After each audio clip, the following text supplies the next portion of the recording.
Hello students, welcome back to CS students channel.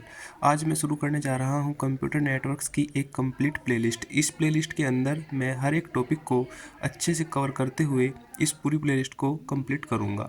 जो ये हमारा सब्जेक्ट है कंप्यूटर नेटवर्क्स, यह बहुत ही ज़्यादा इम्पोर्टेंट सब्जेक्ट है, क्योंकि अगर हम इसको अच्छे से समझ लेते हैं तो हमको एक अच्छा नॉलेज हो जाती है कंप्यूटर्स नेटवर्क्स के बारे में। इस प्लेलिस्ट के अंदर मैं आपको टॉपिक वाइज हर एक टॉपिक को समझाऊंगा, साथ के साथ आपको अपने हैंड रिटन नोट्स भी प्रोवाइड करूंगा, जिन नोट्स को आप अपने एग्ज़ाम टाइम पर रिवाइज कर कर अच्छे मार्क्स ला सकते हैं। तो चलिए फ्रेंड्स, आज का जो मेरा टॉपिक है वह हमारा पहला ही टॉपिक है कि what is computer networks. Computer networks होता क्या है? तो कंप्यूटर नेटवर्क मैं आपको समझाता हूँ कि कंप्यूटर नेटवर्क क्या होता है। तो कंप्यूटर नेटवर्क हमारा, आप इस तरह से समझ लिए कि बहुत सारे कंप्यूटर्स हमारे हैं और वह या तो एक या एक से अधिक ट्रांसमिशन पाथ से कनेक्टेड हो, तो हम उसको कंप्यूटर नेटवर्क बोल सकते हैं। अब ये ट्रांसमिशन पाथ क्या होता है?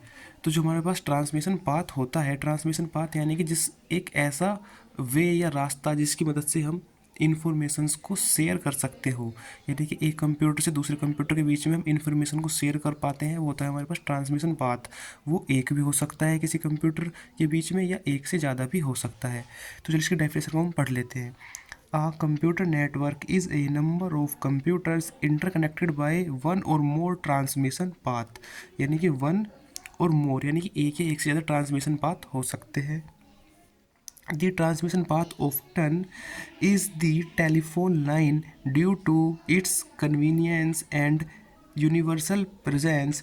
The network meet one goal, यानी कि जो हमारे पास कंप्यूटर नेटवर्क होता है इसका गोल क्या होता है?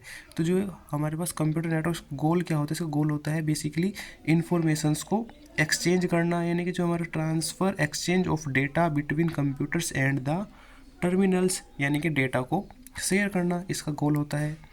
Second, the data exchange provides for the many computers based services we often take granted in our daily lives such as banks, teller machines, point of sale terminals।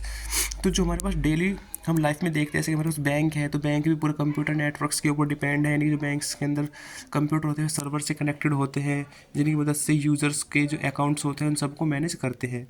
तो कंप्यूटर नेटवर्क बहुत ज़्यादा important होता है। तो ये तो computer networks की एक डेफिनेशन हो गई, आप इसको पढ़ लीजिएगा, याद कर लीजिएगा। मैंने आपको समझा दिया कि कंप्यूटर नेटवर्क्स क्या होता है। वैसे तो अब चलते हैं हम इसके एडवांटेज के ऊपर, यानी कि कंप्यूटर नेटवर्क्स के एडवांटेजेस क्या होते हैं फ्रेंड्स। तो हम पढ़ने जा रहे हैं कंप्यूटर नेटवर्क्स के एडवांटेजेस। तो इसके एडवांटेजेस क्या होते हैं?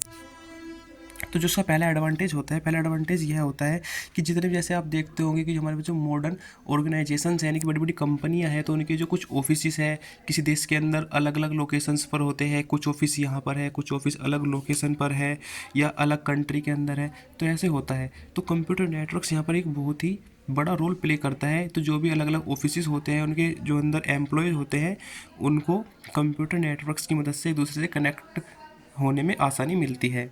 तो इसके डेफिनेशन देखते हैं। The modern organisations today are widely dispersed with office located in diverse parts of a country and the world. A network provide the means to exchange data among these computers, यानी कि जो हमारे पास आज की कंपनियां हैं उनके जो ऑफिस हैं फैले हुए हैं अलग अलग जगहों पर देश के अंदर या विदेशों में फैले हुए हैं। तो जो नेटवर्क्स है प्रोवाइड करता है exchange data among this computers, उन कंप्यूटर्स के बीच में डेटा को शेयर करने में मदद करता है हमारा कंप्यूटर नेटवर्क्स। ये इसका पहला एडवांटेज हो गया, यानी कि डेटा शेयर करता है अलग अलग कंप्यूटर्स में। दूसरा क्या हो गया? शेयरिंग रिसोर्सेज, यानी जितने भी हमारे पास रिसोर्सेज होते हैं उनको भी हम कंप्यूटर नेटवर्क्स की मदद से ही यूज़ कर सकते हैं। रिसोर्सेज कैसे हो सकते हैं? जैसे कि मान के चलिए कि आपके पास कंप्यूटर है और उसके अंदर स्टोरेज वह 120 GB है। अगर वह बाई चांस कंप्लीट भर जाता है तो आपको और स्टोरेज की यूज़ नीड होगी, तो आप क्या करते हैं कि आप क्लाउड पे जो हमारे पास डेटा सर्विसेज होते हैं आप उनको यूज़ करते हैं, जैसे कि गूगल क्लाउड पे आपको डेटा मिल जाता है। तो वो किसकी मदद से होता है? कंप्यूटर नेटवर्क्स की मदद से ही होता है। हम वर्चुअल डेटाबेस के अंदर डेटा को स्टोर कर सकते हैं, अपने क्लाउड कंप्यूटिंग कर सकते हैं, यानी कि हम रिसोर्स को शेयर कर सकते हैं कंप्यूटर नेटवर्क्स की मदद से। तो यह इसका सेकंड एडवांटेज हो गया। तो चलिए अब हम इसके और एडवांटेजेस पढ़ते हैं। तो फ्रेंड्स अब हम इसका तीसरा एडवांटेज देखते हैं कि इसका तीसरा एडवांटेज क्या है। तो जो हमारे पास नेटवर्किंग होती है ये हमको बैकअप करने में सपोर्ट करती है। बैकअप कैसे? इन द इवेंट एक कंप्यूटर फेल, यानी कि जब भी कुछ कंप्यूटर्स या तो कुछ फेल हो जाता है, काम करना बंद कर देता है, कुछ कॉन्करेंट एज्यूमिट्स यानी कि कुछ ज़्यादा लोड पड़ जाता है तो कंप्यूटर काम करना बंद कर देता है। तो उस समय में जो हमारे पास उसके अंदर डेटा होता है वो हमको बैकअप चाहिए होता है। तो हम कंप्यूटर का जो डेटा होता है हम उसको बैकअप कर सकते हैं किसकी मदद से? कंप्यूटर नेटवर्क्स की मदद से। यानी कि मान के चलिए कि आपका कोई ऑफिस के अंदर कंप्यूटर है, उसके अंदर आपको कुछ डेटा था और आप घर पर अपने लैपटॉप से या अपनी किसी भी ड्राइव से दोबारा डेटा को बैकअप करना चाहते हैं तो वो आप इजीली कर सकते हैं किसकी मदद से? कंप्यूटर नेटवर्क की मदद से। तो ये इसका हमारा तीसरा एडवांटेज हो गया। फोर्थ इसका एडवांटेज क्या है? तो the use of networking allow a very flexible working environment, यानी कि ये हमको एक फ्लेक्सिबल इन्वायरमेंट प्रोवाइड करता है। फ्लेक्सिबल इन्वायरमेंट कैसे प्रोवाइड करता है कि मान के चलिए कि आपका कुछ काम है, आप उसको घर बैठे बैठे कर सकते हैं। ऑफिस में कुछ आपको ऑफिस में जाने की जरूरत ना पड़े तो कितना ज़्यादा अच्छा इन्वायरमेंट आपको मिल जाता है। तो ये हमको किसको मिलता है? कंप्यूटर नेटवर्क्स की मदद से ही हमको यह इन्वायरमेंट प्रोवाइड होता है। तो ये इसकी कुछ डेफिनेशंस आप पढ़ लेना, 4 पॉइंट मैंने आपको बता दिए इसके एडवांटेज के अंदर। ये बाकी इसका डायग्राम है कंप्यूटर नेटवर्क्स का, यहाँ पे कुछ डेटाबेसेस जुड़े हुए हैं, ये लोकल कनेक्शंस है, ये भी लोकल कनेक्शन है, ठीक है ना। तो अगर आप डायग्राम भी अपने एग्ज़ाम के अंदर बनाकर आएंगे ऐसा तो आपको अच्छे मार्क्स मिलेंगे। तो फ्रेंड्स ये थी आज हमारी पहला इसका टॉपिक। हमने आज की वीडियो में पढ़ा कि कंप्यूटर नेटवर्क्स क्या होता है, कंप्यूटर नेटवर्क्स के बारे में पढ़ा, इसके एडवांटेज पढ़े। तो कल की वीडियो में हम नेक्स्ट टॉपिक पढ़ेंगे और इसके जो नोट्स ये मैंने हैंड रिटन नोट्स है ये मैं नीचे डिस्क्रिप्शन में पिन कर दूंगा, आप वहाँ से डाउनलोड कर लीजिएगा। Thank you guys.